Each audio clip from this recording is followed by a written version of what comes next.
Hello guys, मी आहे भाग्यश्री भावसार आणि आज आम्ही आलो आहे छोट्या गडावर म्हणजे शिरागडावर सप्तशृंगी माताचं दर्शन घ्यायला. तर चला मग आपण आता गड चढूया.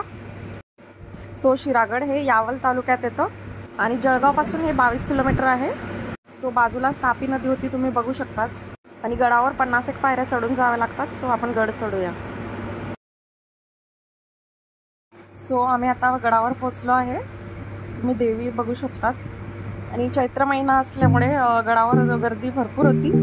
आम्ही इथे देवीचं दर्शन घेतलं, देवीची ओटी भरली आणि नंतर अवचित हनुमानला गेलो. अवचित हनुमान हे पण खूप प्रसिद्ध मंदिर आहे. इथे लोण्याचा हनुमान तयार केलेला आहे आणि या मंदिराचं वैशिष्ट्य असं आहे की हे लोणी कधीच वितळत नाही आणि या मंदिरात मागितलेली इच्छाही पूर्ण होते.